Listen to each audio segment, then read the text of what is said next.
Disclaimer, none of my videos in any way signify this is what you have to do, should do, or could really even be a good idea. We just show what we do and how we do it. And if you want to do it our way, that's fine. If you don't, nothing implies that you have to or it's even the right way to do it. So on that, let's hit that intro.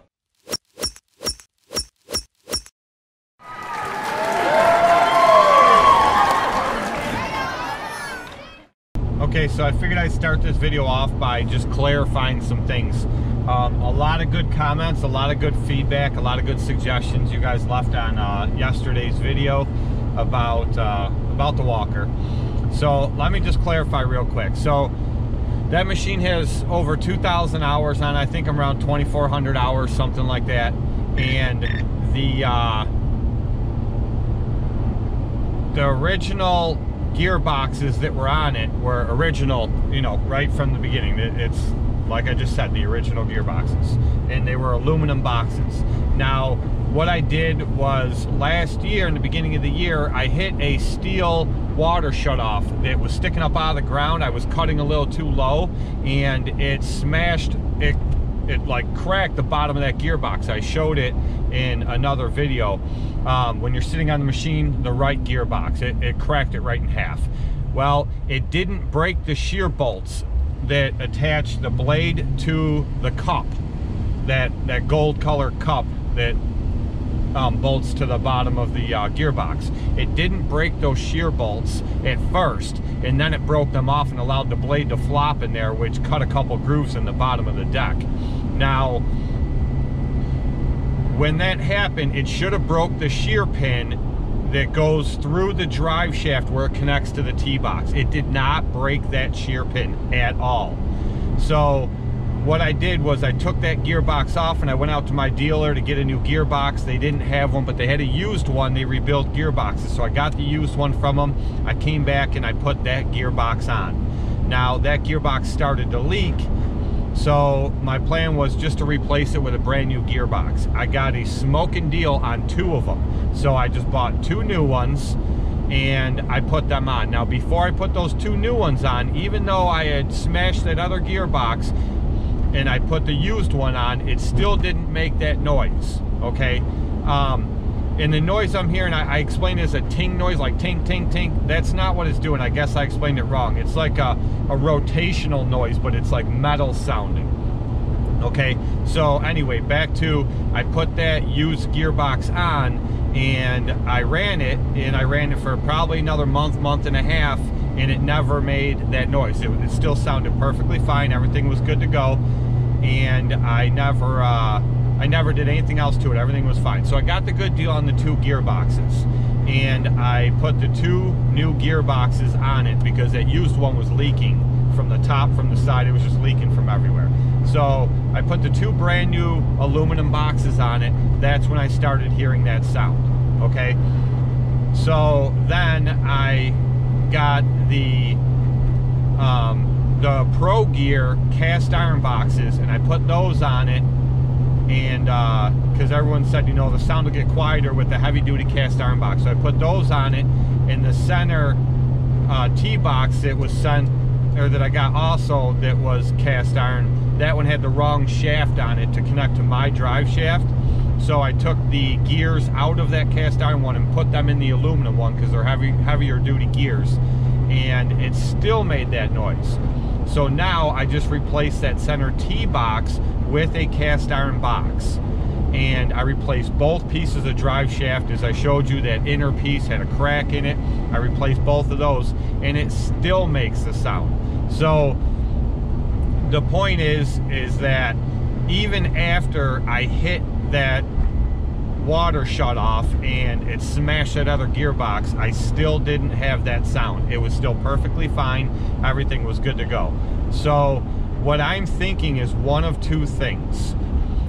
And one of them I'm leaning as not being an issue. I was thinking the center shafts that run through the tubes that go from gearbox to gearbox, I'm thinking maybe one of the teeth got chewed off of that, or one got bent.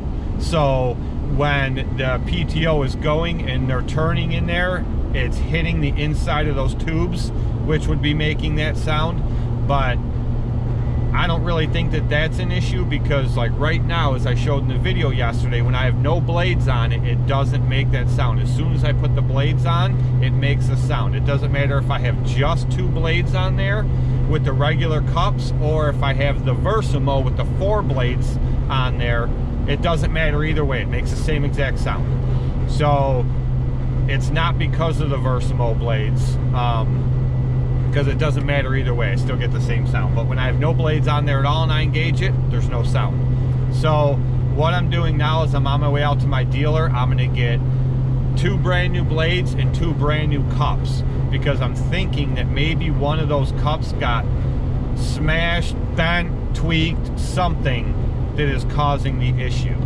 So that's what I've narrowed it down to, like I said, because I'm only hearing the sound when the blades are on there. So that's what we're going to do now, and I hope that clarifies any questions for anybody. I explained a lot of that in the video yesterday, and people kept asking me questions anyway, or leaving comments that if they'd watched the whole video and they'd listened to the whole video, they'd have known that wasn't the case. But so that's everything in a nutshell. That's the entire thing. So I'm going to go get these, and then I'm going to go back to the house and I'm going to put them on, and we're going to see if that makes a difference at all. Okay, so now here's the next step. I'm going to put brand new OEM blades on there with brand new OEM cups, and we are going to see if that makes a difference. So what I'm going to do is got these changed, and then we'll put them on and we'll see what happens. We'll see if that makes any bit of difference, and if it changes anything, any sound, or, and then we'll go from there and see what the next step will be. Okay, brand new OEM blades and hubs. Let's see what this sounds like.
Still the same sound. I don't know if you guys can hear that through the camera the way I hear it, but it's still the same sound. So I don't know, like I mentioned yesterday, I'm just gonna run it. I'll run it until this deck grenades itself, and it is what it is. It's just loud and obnoxious, and the more you run it, the louder it gets. And for me, I'm running a walker on customers' property. They shouldn't have to hear that loud, obnoxious noise. Now, granted, most customers, when I service them, they're not home, but you know, other homeowners and other people around, they can hear that noise. I mean, it is insanely loud. So, and like I said, the more you run it, the louder it gets, and it just doesn't sound like a normal mower sound. It doesn't sound like a normal walker sound. So, I don't know. The sound is definitely there. I know some of you guys said you couldn't really hear the difference, and some of you said that you could, but I definitely can, and I know the sound is there. So I don't know. The saga continues, I guess, and I don't really know exactly what else to do. I've replaced everything that I can replace on this, except for those spline pieces that run through the deck. Through the tubes that go from gearbox to gearbox. That's the only thing that I haven't replaced. Everything else has been replaced on here, so I don't really know what else it could be at this point.